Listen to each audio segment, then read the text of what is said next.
put your scared hand into Christ's scarred hand. It transcends amputations and all these other things.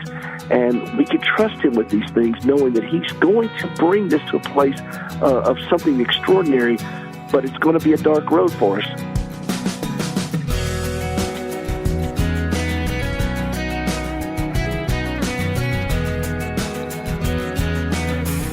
Join us now for First Person, a weekly conversation with an interesting guest. I'm Wayne Shepherd.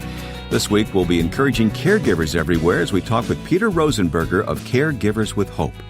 Our partner in providing support to this weekly program is the Far East Broadcasting Company.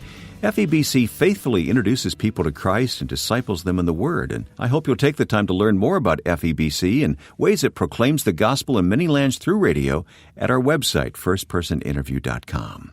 While you're at the site, please take time to view our upcoming schedule and the audio archive of past programs. It's all at firstpersoninterview.com. And in addition to the online archive, you can access First Person as a podcast through iTunes and through our app for smartphones and tablets. To leave comments, use our Facebook page, facebook.com/firstpersoninterview. Peter Rosenberger will tell you his story today. Peter has been a caregiver for many years, taking care of his wife, and is the founder of Caregivers with Hope to encourage others. I met my wife, Gracie, when we were in college. She had returned from recuperating following a terrible car accident. I didn't know her at the time of the wreck, and friends of ours had set us up and said, you guys need to meet each other. And sure enough, when I met her, I was just captivated by this woman, beautiful young woman, incredibly courageous. She had a limp and she had some scars, particularly on her lower legs. And yet I saw this courage and beauty and life about this woman that was just intoxicating. And I knew I was going to spend the rest of my life with her. I mean, I knew that from day one. And I didn't know what that would mean, though, to take care of somebody who'd been hurt. And she had bounced back pretty well. I mean, she was young and very, very healthy before her wreck. And so she had pushed herself really hard, but the damage was done. She had her 21st surgery this summer. We got married, and then I took on the helm of this medical nightmare that has mushroomed up to now 78 surgeries. She gave up both of her legs in the 90s.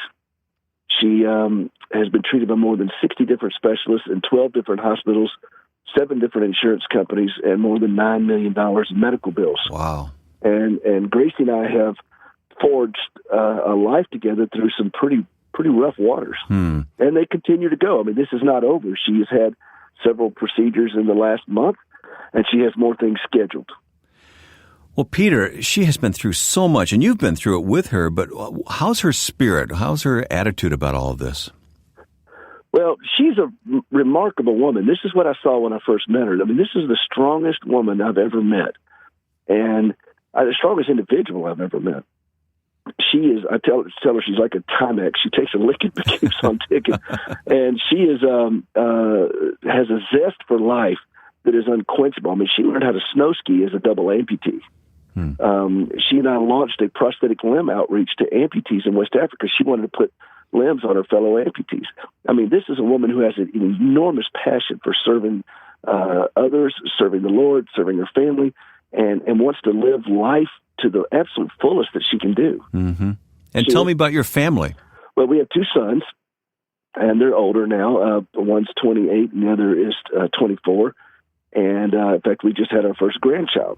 Congratulations! Which is real. Well, thank you. It's really exciting. And I told my oldest son, I said, if I'd known how special grandchildren are, I'd have them first. But no, our boys are amazing sons. They have cared for their mother. They have carried their mother. I've watched them both carry her on their backs. They have been very attentive to her since they were toddlers. I remember our youngest. Both of them have both fetched her prosthetic legs at time and brought them to her and helped her get her legs on and go out and live life, with them. And so I think their proudest moment of their mom was probably when we skied together as a family. And then also when she sang for President George W. Bush, and they were there with the president. They were pretty proud of their mom for that one as well. Well, Peter, I know the Lord's at the center of all this, but how has your marriage survived? A lot of marriages struggle when this is the case, and you guys seem to thrive. What's going on there? Well, we've been raised by a pack of therapists, and in fact, I will tell you this, Wayne. This is the truth, and I don't know if I had anything to do with it, but of the people that have counseled us over the years, we've had at least 2 therapists that have gotten divorced, and a couple of pastors have left the ministry. But I don't know that we're responsible for that. I don't think you can blame that on us. No, but that really did happen. But we've had brutal things in our relationship. I had my own train wreck and descended into moral failures, and we dealt with that, and we've hammered out some hard realities in our life together. And I think at the core of it is just 2 people who are really quite taken with each other. And I look at my wife and I see an extraordinary individual who's worthy of loving. I tell her she's easy to love. She's just hard to love well because it takes more out of you than you're prepared for. Mm-hmm. And this is the challenge for caregivers. We think we can come to the rescue of somebody who is hurting, and we realize at some point this thing that it's taking more out of us than we got. And that's what it did to me. And it took me, and I went down in some dark places because I didn't understand my role in a healthy manner, that I'm a steward, I'm not her savior. And this is an important thing to realize in any marriage, is that we're not there to rescue that other person or save them. We're there to just care for them to the best of our abilities and love them without expecting anything. And see, I think that's another thing that tripped me up a lot, is that it's hard to love from yourself without expecting something. Mm-hmm. And when you expect something from someone who may not be able to give it, and most people can't give, any to meet any of our expectations, but in a disability type situation, there's going to be some even stronger limitations. And then that starts building up to resentment, and then resentment takes you down to some dark places. Yeah. And so what we've had to come back and do is anchor ourselves in the reality of Christ's love for us. And once I tap into the inexhaustible love of God, that it frees me up to love Gracie without demanding something in return. And that's what's helped set the tone for all of what we've dealt with. And but we didn't come through this thing unscathed, and we didn't get here just because we're such wonderful, noble, loving people. We got here through crawling through a minefield, but hanging on to the cross. Yeah. Wow, that's very powerful, Peter. In the day-to-day care, I mean, what's been the most difficult thing to deal with? I go back to this. The hardest thing for me as a caregiver, this is 30 years talking, is to learn what is mine to carry and what is not mine to carry. It's not giving injections. I gave an injection to her this morning. It's not having to do all the task of caregiving. I mean, that's a pain, and it's just part of it. Laundry is a big part of being a caregiver. You got to do a lot of laundry, but at the end of the day, the hard part is knowing what is mine to carry and what is not mine. I didn't do this to my wife. I can't undo it. And she is in considerable pain. I mean, real, no kidding pain. Wayne, I've seen the x-rays. I've seen the MRIs. I've been around enough to know this is serious pain she deals with from multiple broken bones and all these surgeries and everything else. And I can't undo that. And it's frustrating to me as a caregiver to not be able to fix something like this or to address it and to watch somebody I love suffer. And that tends to well up some pretty dark feelings. And you have to constantly put your scared hand into Christ's scarred hand and to recognize that, what he did on the cross was so significant, it transcends amputation, broken bodies, and all these other things. And we can trust him with these things, knowing that he's going to bring this to a place of something extraordinary, but it's going to be a dark road for us for a season or maybe a life. I know your focus is on Gracie, but you've accomplished so much else. And we'll talk about what you're doing to help other caregivers in a few minutes. But I want to focus on you for a moment. What do you do to protect your own relationship with the Lord and your own quiet life that you need to find some rest sometimes? I have learned that if I do not take time for stillness, I'm going to have to make time for illness. And it is so important for me to be settled in my own heart. I am a better caregiver when I'm healthy. I mean, that's just the bottom line. I love her better when I'm in a healthy place. And I can't be healthy if I'm frantic and frenetic all the time. And so I go and spend an hour at the piano, just just pouring out my soul. It unties the knots in my soul. I'll go to martial arts, and I will work out and come home sweating and usually limping, but that's okay. That's good for me. And I do things to push myself to be a healthy, whole person. If I'm not healthy emotionally, physically, fiscally, professionally, spiritually, then I'm compromising her health, because I'm the person standing between her and even further disaster. So in order for me to care for her well, I've got to be the best steward of the best resource she has, which is me. And so that means I've got to take time to do the things that are necessary for me to be healthy. Peter Rosenberger of Caregivers with Hope is our guest. We'll continue in just a moment here on First Person.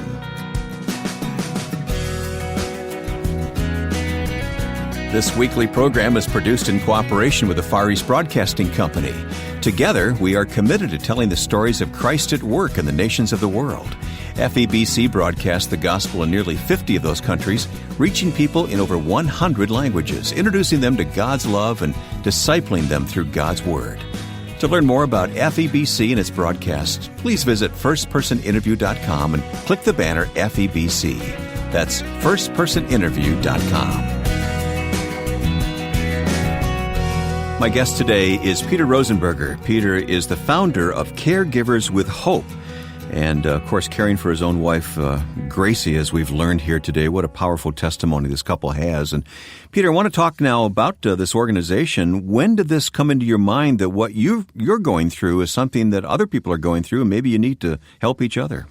Well, I had some friends of mine that came to me about 4, 5, 6 years ago, and they said, you have developed a skill set and a knowledge base about dealing with caregiving issues that other people need to hear.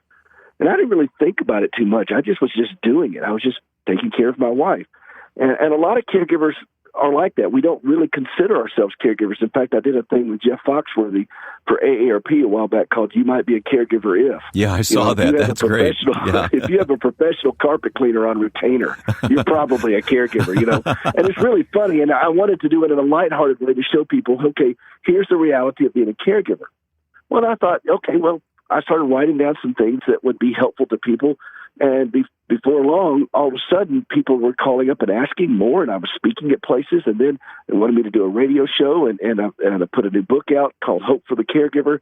And then I've launched this whole outreach of Caregivers with Hope to let people know that there is a path towards some sanity in this thing. Now, Caregivers with Hope and the book and the radio show and everything, it's not about hearts and rainbows and unicorns. It's practical tools of what you can do today to start walking back from the cliff, that we caregivers can live a calmer, healthier, and, Wayne, dare I even say it, a more joyful life, even while looking at grim realities. And I don't think we can, not only can we do it, I think we must do it, because we actually love this loved one better if we are in that place of being healthy, calm, and even joyful. And you don't have to be miserable in this thing. You're as happy or as miserable as you want to be. You can be joyful in the midst of some real heartbreak. And I found that you can even laugh even while you still got tears on your cheeks. That's right. And I cultivate that in my own life. I mean, I watch funny movies. I listen to a lot of comedians, and I think funny thoughts, and I try to keep laughter as a big part of my life, and that's how we've made it through a lot of these things. I mean, I'm pretty goofy, and we're goofy on the show. And I remember when I started doing the show, Jeff Foxworthy told me, he said, Peter, make them laugh. You know more than most the heartache that these people carry. Yeah. So help them have that pressure valve relief. And so that's what I do, and we have a great time doing it.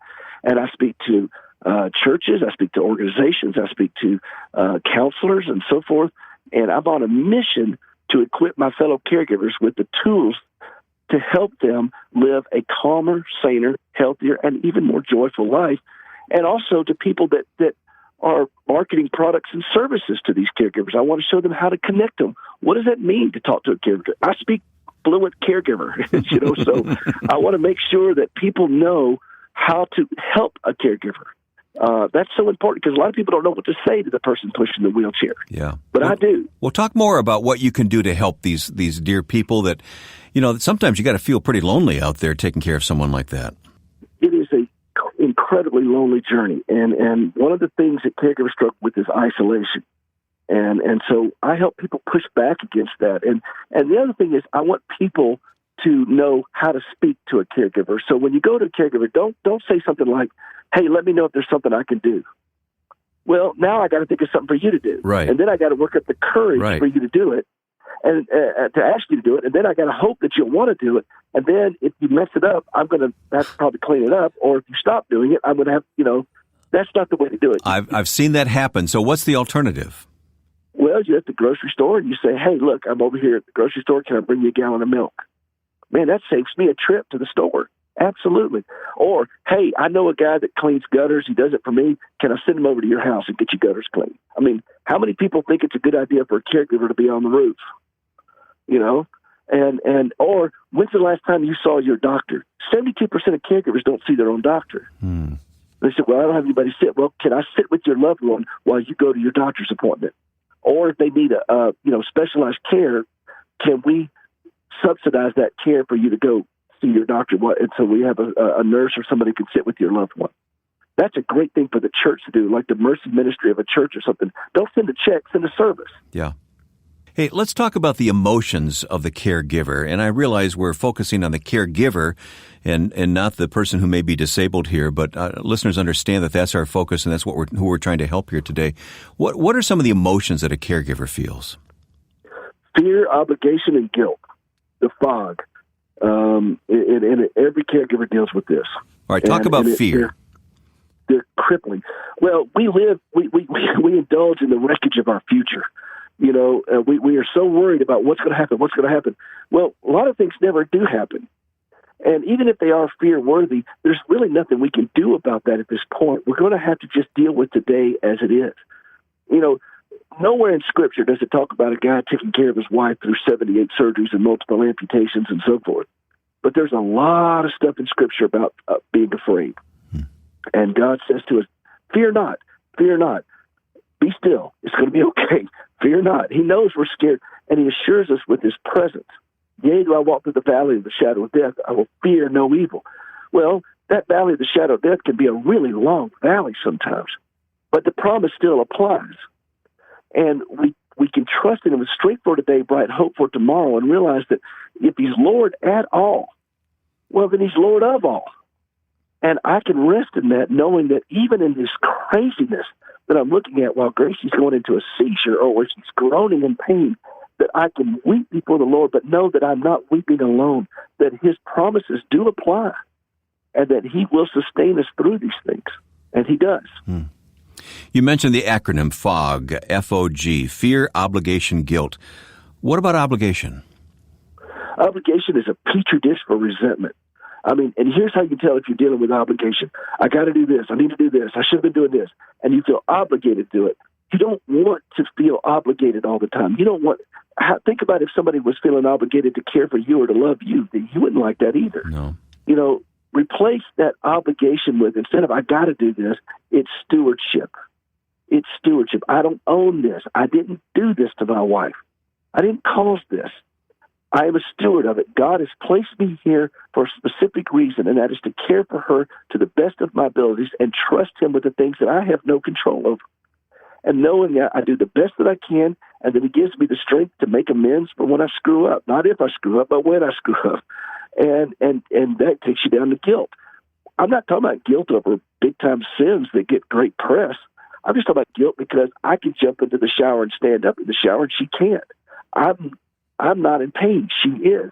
I want to take a break and watch a show on television, and I feel guilty if I just take a break. Well, that kind of guilt paralyzes people, and we need to speak grace to those. I need grace so much in my life, Wayne. I married a woman named Grace. We got to speak grace to those things and realize, you know what? We can't fix this. Yeah. And we're not helping them if we burn ourselves out to a husk and then we stroke out. Then it's a 2-for-1 deal. If I go down, what happens to my wife? Peter, the people who have found some help through Caregivers with Hope, what are they saying back to you? What kind of feedback do you get? I think the most common feedback I get is I never realized how much I was isolated, and it's like you could read my mind. You're talking about the things that I speak about late at night when I'm talking to the ceiling fan, and those deep deep places of the heart for a caregiver. And so the feedback is they feel connected. And somebody hears their cry. Somebody sees their pain. Somebody sees their heartache. And I do, and I understand it. I understand it in ways that most people will never understand. And so what I want to do is not just see it and understand it, validate it, yes, but then show them how they can walk healthy in it. And they do. The practical tools I give them, that the flashpoints of caregiving are emotional heartache, not giving injections or changing adult diapers and things like that. But the hard part of the caregiver is the relationship dynamics, the relationship with the caregiver, with the patient, the relationship with family members who help or don't help in the way we want them to, the relationship with ourselves, the relationship with God. People listening today may not be a primary caregiver, but no doubt they know someone who is. What's the best thing we can do to reach out to someone who is a caregiver? Don't struggle with what to say to them. Put 30 years of experience into their hands. Stammer and stutter over it. Put them in touch with somebody who understands the heartache that they carry in ways they may not have processed yet. And we know what to say at Caregivers with Hope. We really do know what to say. We know how to guide them through this process. And I think the first thing you could say to a caregiver is look them in the eyes and say, I see you.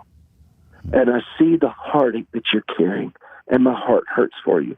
If we can do that, then what you're doing is you're addressing that loss of identity they have. They get lost in someone else's story. And so we need to affirm who they are as an individual. And just tell them that you see them, and be gentle about it.